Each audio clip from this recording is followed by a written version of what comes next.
성경과 401장입니다.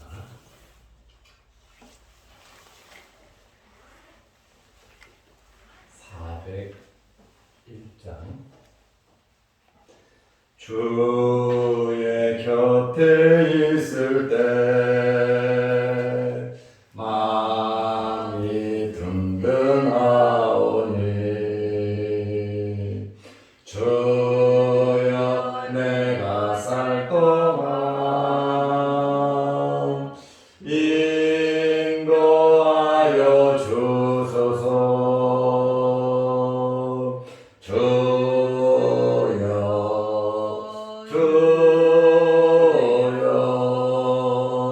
나를 인도하소서. 바른 세상 살 동안 주여 인도하소서.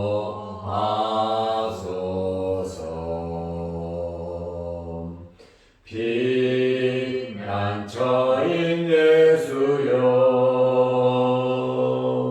세상 물결 험할 때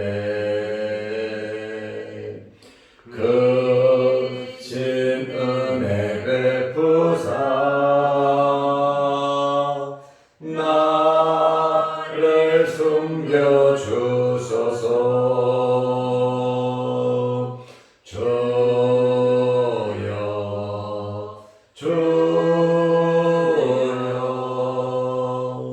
나를 인도하소서. 바른 세상 살 동안 주여 인도하소서.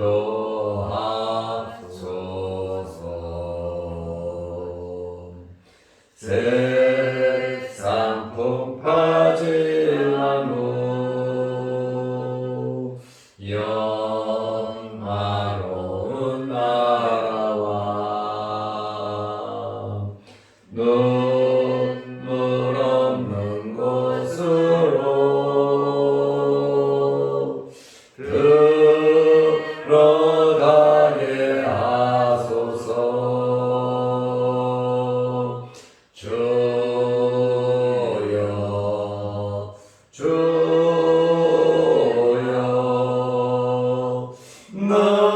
나를 인도하소서. 밝은 세상 살 동안 주여 인도하소서.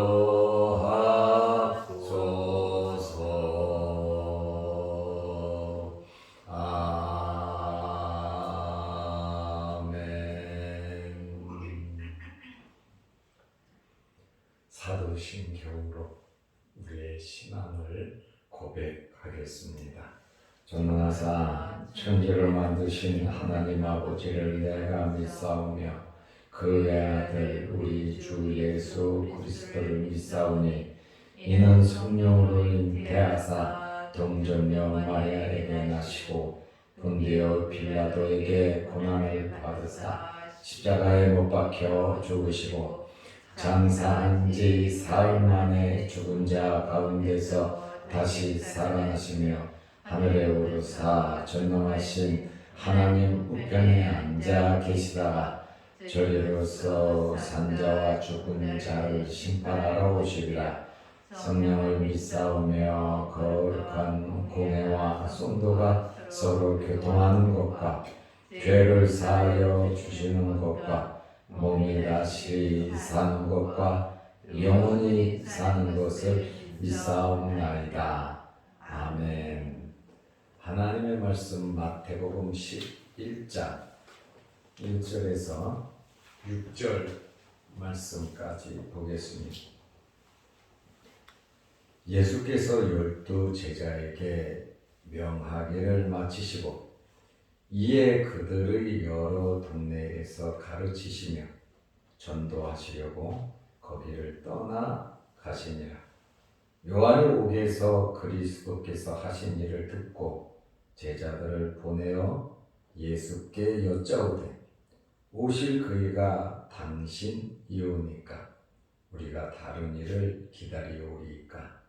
예수께서 대답하여 이르시되 너희가 가서 듣고 보는 것을 요한에게 알리되 맹인이 보며 못 걷는 사람이 걸으며 나병 환자가 깨끗함을 받으며 못 듣는 자가 들으며 죽은 자가 살아나며 가난한 자에게 복음이 전파된다 하라. 누구든지 나로 말미암아 실족하지 아니하는 자는 복이 있도다 하시니라. 아멘. 6절 말씀까지 보았습니다.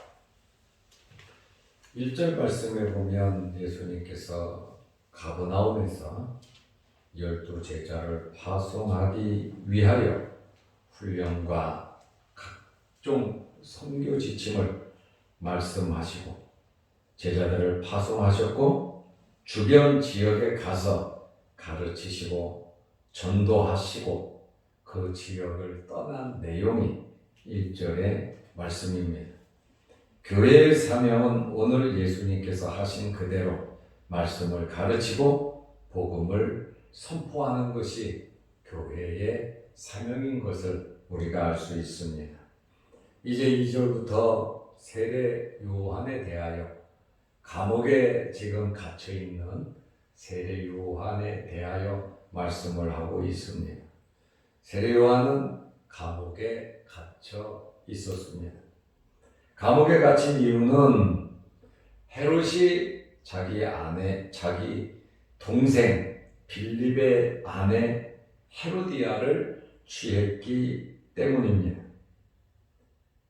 세례 요한이 헤롯 왕에게 왕의 잘못을 책망을 했고 또 비난을 했습니다. 이로 인해서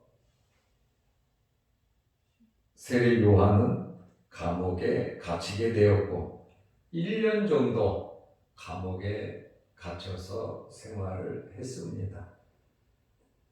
또 헤롯은 요한이 기적을 베풀어서 탈출할까 봐 아주 철저한 요새에 가두어 두었습니다. 요한이 투옥되자 예수님께서는 유대 지경을 벗어나 헤롯이 관할하는 그 지역을 벗어나 갈릴리 지역에서 복음을 전파하셨습니다. 요한이 갇혔으면 예수님께서도 함께 합세해서 좀 요한을 도와주고 구명운동을 하시지 않으시고 예수님께서 자리를 피하셨습니다. 왜냐하면 아직 십자가를 질 때가 되지 않으셨기 때문입니다. 지혜롭게 예수님께서 행동을 하셨습니다. 예수님께서 유대 지경을 벗어났다고 해서 도망가신 것은 아닙니다. 하나님의 뜻을 이루기 위하여 잠시 자리를 피하셨던 것입니다. 세례 요한은 감옥 생활을 하다가 사악한 헤로디아의 요구에 의하여 목베임을 당한 참수형을 당했습니다. 요한은 1년간의 감옥 생활을 하면서 어느 정도 회의가 생겼던 것 같습니다. 마태복음 3장에서는 예수님에 대해서 세례 요한이 확실하게 증거를 했습니다. 알곡과 키를 가지고 와서 천국과 지옥을 나누는 그러한 분으로 성령으로 세례를 주시는 분으로 하나님의 아들로서 세례 요한이 예수님에 대하여 증거를 했던 사람입니다. 그런데 이러한 세례 요한이 감옥에서 제자들을 예수님에게 보냈습니다. 마태복음 11장 2절에 보면 요한이 옥에서 그리스도께서 하신 일을 듣고 제자들을 보내요. 그랬습니다. 제자들을 보낸 이유가 무엇입니까? 메시아가 누구냐는 겁니다. 당신이 메시아냐? 아니면 내가 메시아를 더 기다려야 되느냐? 내 사명이 끝났느냐? 아니면 더 계속 내가 사명을 감당해야 하는가 하는 아주 중요한 그러한 문제를 제자들을 예수님께 보내서 질문을 했습니다. 그래서 마태복음 11장 3절에 보면 예수께 여짜오되 오실 그이가 당신이오이니까 우리가 다른 일을 기다리오리까 하면서 이러한 이 요한의 질문을 보면 어느 정도 마음에 확신보다도 의심이 들었던 것 같습니다. 그렇다고 해서 믿지 못하고 예수님을 배척했다는 이야기가 아니라 당신이 메시아인 것은 맞는데 여러 정황을 보고 감옥에 있다 보니까 너무 조급한 마음에 제자들을 보내면서 한 번 더 확인하는 이분이 메시아인 것은 예수님이 메시아인 것은 이 요한의 입장에서는 거의 확실한데 감옥에 있다 보니까 이제 언제 죽을 줄 모르니까 내가 언제 석방될 줄 모르니까 아주 답답해서 내가 사명을 완수했는지 안 했는지 한 번 더 확인하고 싶은 마음에 제자들을 보냈습니다. 요한에게는 많은 제자들이 있었습니다. 요한이 참수를 당하고 나서도 많은 제자들이 흩어지기도 했지요. 예수님에게로 많이 왔고 또 일부는 광야로 피해서 경건 생활을 했는데 신앙 공동체를 이루어서 300년 이상 요한의 제자들은 영적인 그러한 경건 훈련을 위해서 신앙 공동체를 이루며 살아간 역사적인 자료가 있습니다. 요한이 감옥에 있다 보니까 마음이 많이 조급해진 것 같습니다. 우리도 살아가다 보면 이 조급한 일들이 많이 생기거든요. 무슨 일을 하려고 하면 진짜 조급한 일들이 많이 생기는데 하나님께 맡기고 기도하면서 마음의 여유로움이 있으시기를 바랍니다. 조급하면 올바른 결정을 할 수가 없습니다. 마음의 평정심을 잃어버리면 실수하기가 쉽다고 하는 그러한 말씀입니다. 요한은 왜 제자들을 보내면서 메시아에 대한 의구심을 제기했습니까? 어느 정도 메시아에 대한 회의가 있었기 때문입니다. 마태복음 3장에 나타난 이 메시아 예수 그리스도께서 즉각적으로 하나님의 나라가 이루어질 줄 알았습니다. 어떤 면에서는 좀 조급함이죠. 많은 변화가 일어날 줄 알았는데 세례 요한도 대단한 사람이었거든요. 그런데 세례 요한을 보내신 분이니까 하나님의 아들이니까 자기보다 눈에 더 띄게 놀라운 일들을 하실 줄 알았는데 그렇지가 않다는 거예요. 그리고 자기 제자들이 자꾸 의구심을 제기하는 거예요.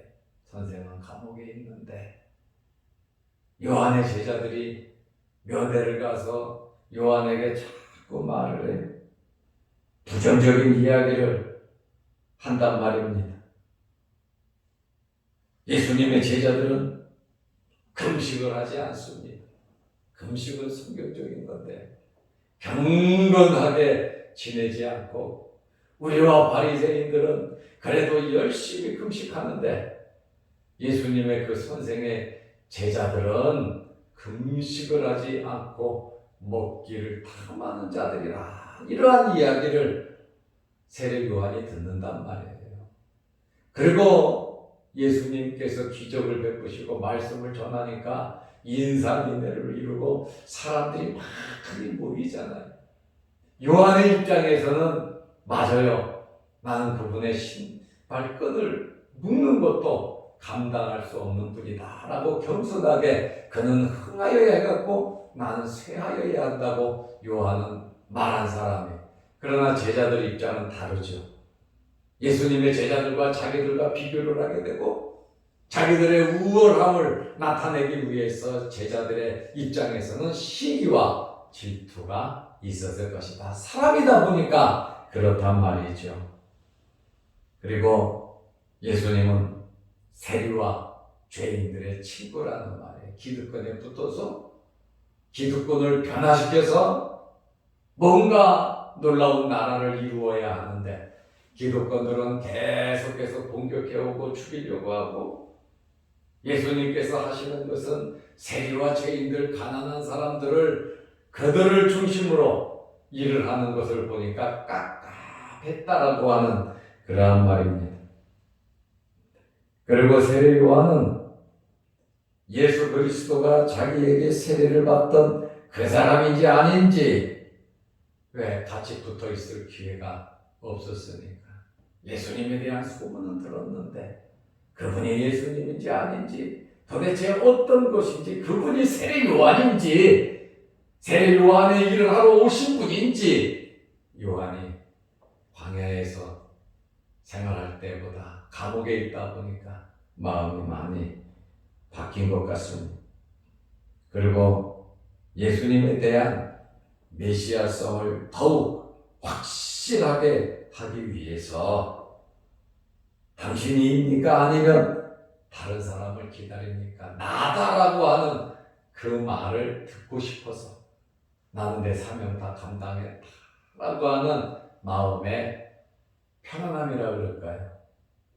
자기 사명을 완수했다. 내가 광야 생활을 했던 내 사명을 완수했다라고 이 사명의 마감을 하기 위해서 그런 것인지 자기 제자들을 보냈습니다.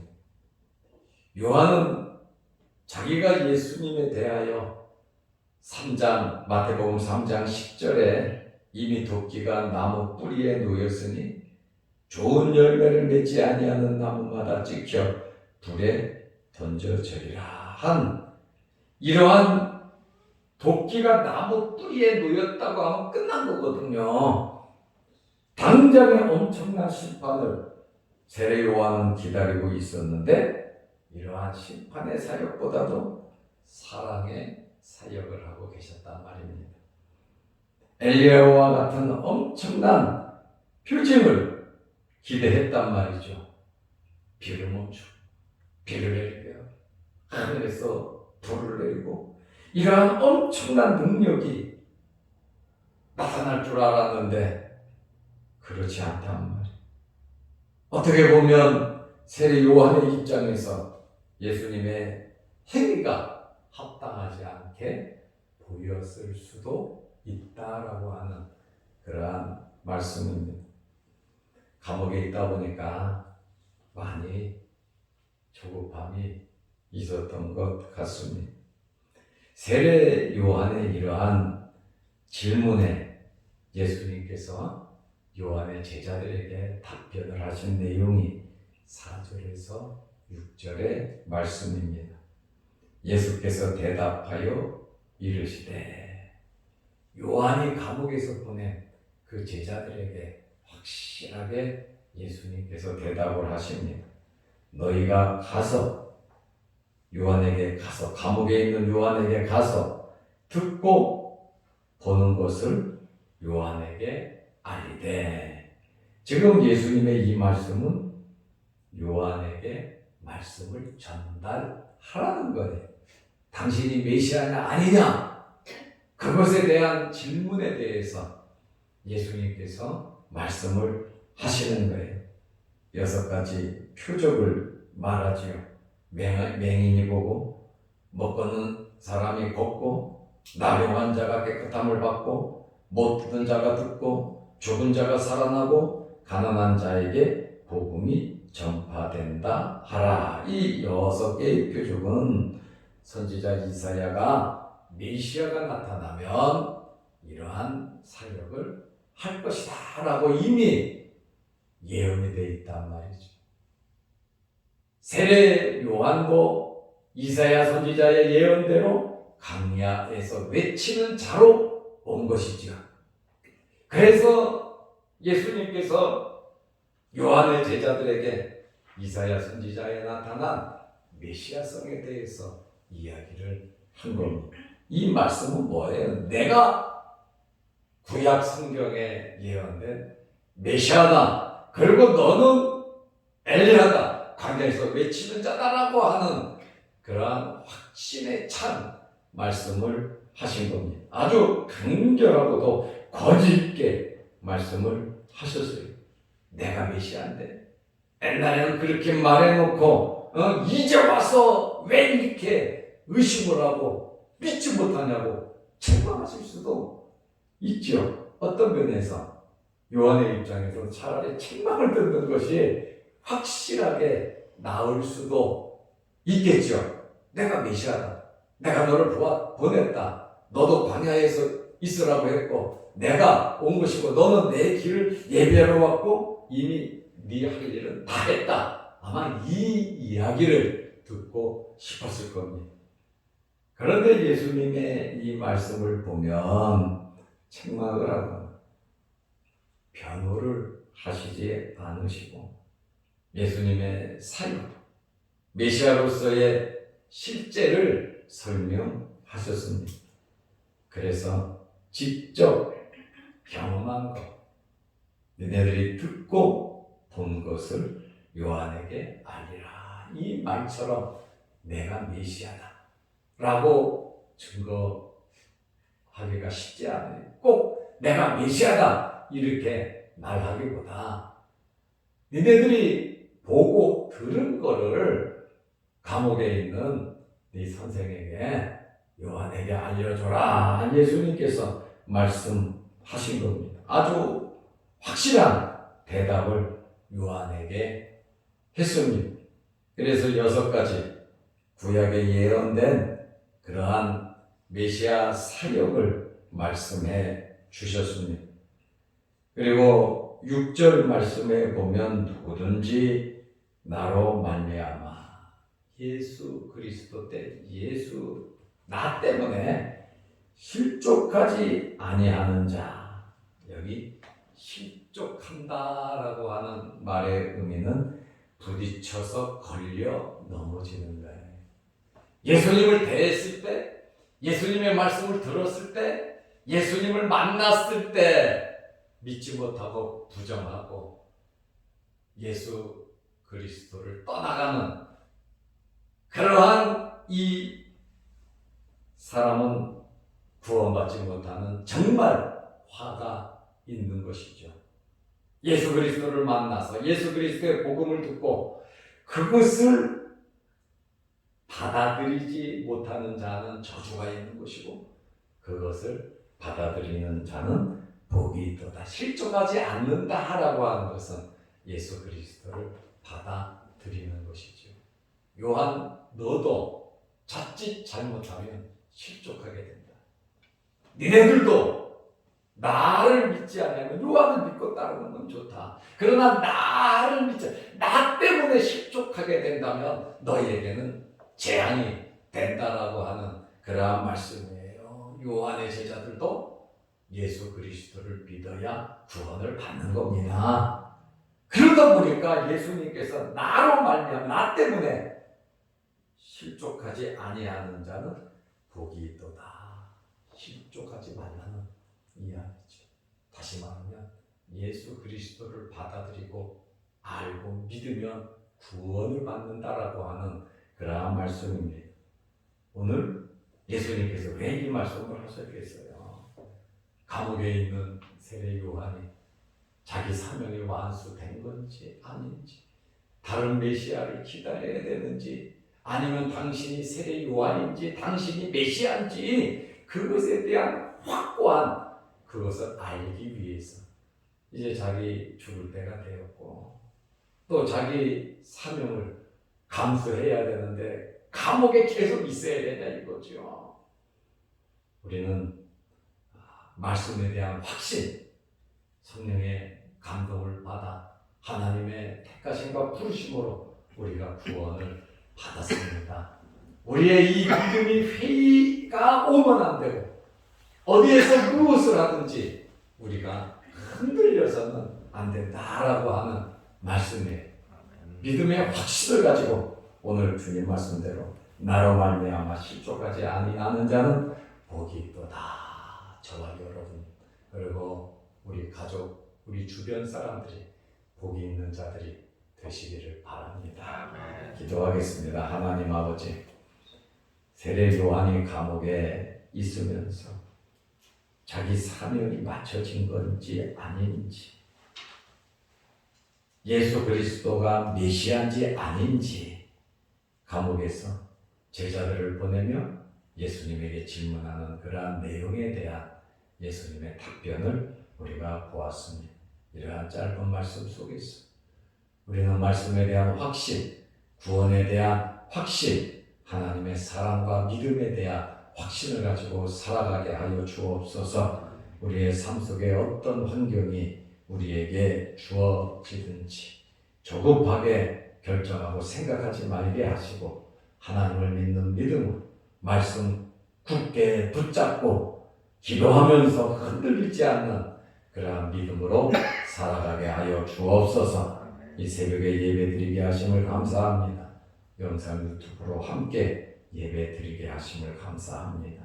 기도하게 하시오니 감사합니다. 기도하는 제목마다 하나님께서 이루어 주옵소서. 오늘 하루도 믿음으로 승리하게 하시고 환절기에 우리 몸 상하지 않도록 하나님께서 건강을 지켜주시고 코로나19가 전염병이 우리에게 엄습하지 못하도록 하나님께서 지켜주시옵소서. 예수님의 이름으로 기도드리옵나이다. 아멘. 하늘에 계신 우리 아버지여, 이름이 거룩히 여김을 받으시오며 나라의 임하옵시며 뜻이 하늘에서 이룬 것 같이 땅에서도 이루어지이다. 오늘날 우리에게 일용할 양식을 주옵시고 우리가 우리에게 죄지은 자를 사하여 준 것 같이 우리 죄를 사하여 주옵시고 우리를 시험에 들게 하지 마옵시고 다만 악에서 구하옵소서.